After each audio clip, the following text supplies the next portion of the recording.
चलो रे, मैक्सिको निकलना है। अबे मिर्जापुर बे। 4 साल के इस लंबे इंतजार के बाद रात को 12 बजे सीजन 3 का आगमन हुआ और गुड्डू भैया और गोलू हम सब के बीच फाइनली आ पहुंचे। Mirzapur to us is like Westeros in Game of Thrones. कहानी जितनी ही खींच लो आगे उसी गति पे रुक जाती है। While season 1 was a trendsetter, season 2 को काफी स्मार्टली टेलीग्राफ किया गया और हमने गुड्डू और गोलू के बदले की आग को इवेंचुअली पूरा होते हुए देखा। हमको छीनना है उनका पावर और Mirzapur. Which brings us to season 3, and with it comes a lot of questions. Does it live up to the hype? Or does it fail to captivate audiences like it did in Fairy Tail? आइए उसी पे चर्चा करते हैं।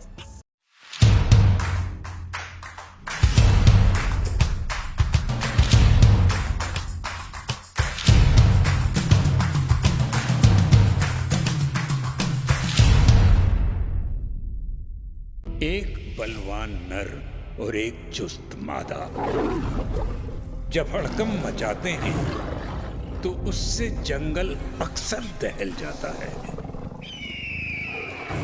पर जंगल की जंग में शेरों का सामना सवा शेरों से होता है। एक लाइन में बता दे तो सीजन 3 इस फ्रेंचाइजी का सबसे वीकेस्ट सीजन है। The screenplay falls flat and fails to ignite our screens, which didn't surprise me as this is more like a prequel rather than a sequel. What surprised me though was the slow build-up, unlike the previous seasons. और ये season big boss OTT से भी ज़्यादा लंबी feel होती है। तो बड़ा सीरियस है, but characters such as Madhuri and Sharad, जिनका स्क्रीन टाइम वड़ा पाव वाली चंद्रिका और लव कटेरिया से भी ज़्यादा है।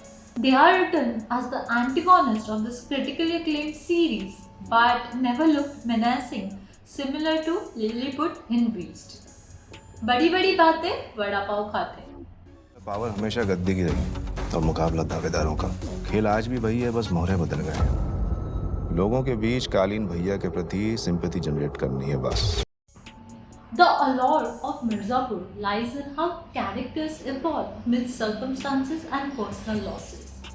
पर सीजन 3 इस तरीके से बनाया गया है कि आपको मन जरूर करेगा कि आप आपकी टीवी बंद कर दें या फिर लास्ट एपिसोड के 15 मिनट्स पे जाए। Hell, that's where the real action lies. A slow burner doesn't necessarily mean a drawback. यहाँ there was scope to lay down the foundations of Mirzapur and show us the audiences who could take the reins of the throne. Because none of the characters feel powerful enough to stand out as the show stealer. Ramakant Pandit brings his core values to the harsh nature of the life in prison. But this is what holds the screenplay back. Majorly as जहाँ एक तरफ जंग छिड़ गई है, वहाँ दूसरी तरफ पंडित जी fights for the rights of the prisoners, but doesn't take the dreams to defend himself nor his family. हमारा तो गुनाह यही है कि हम गुड्डू पंडित के बाप हैं। शंकर फ्रॉम गुंडा याद है, बस कुछ ऐसा ही concept. Vijay Varma on the other hand brings a layer of intensity to this flat narrative. His character development from carefree Chote to bold and zimmedar Bade is intricate, and his interactions with Dandu and Golu are marvelous, much so that you feel the tension he brings to the role. भाई साहब जब gun घुमाते हैं तो साथ ही साथ series की लंबाइयों को घुमाते हैं, and it turns from boring to watchable. As the storyline expands beyond the borders of Mirzapur to other cities like Prayagraj and Varanasi, we see Guddu Bhaiya fighting his inner demons and struggling to fill the void left behind by his brainy brother Bablu. यही मौका है लोगों को बताने का कालीन भैया gone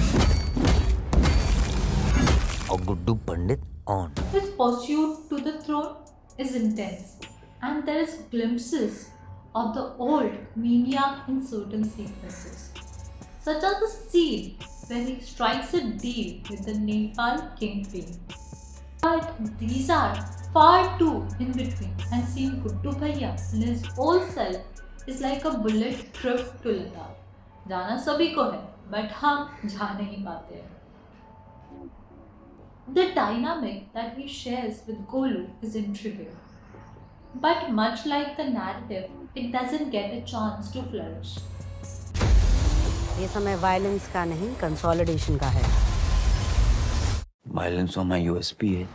The creators of the series were so focused to expand beyond the borders of Mirzapur that they forgot the one thing that holds this mayhem together: emotions. निर्दोष नागरिकों की जान माल की जो हानि हुई है, उसके लिए हमारा हृदय कोरोना से भर आया है। कोरोना नहीं मामा जी, करुणा करुणा। और इसी के साथ I conclude my thoughts to the latest edition of Amazon web series Mirzapur. आपको ये सीजन कैसा लगा हमें कमेंट्स में लिख के जरूर बताइएगा। This is Diksha signing off.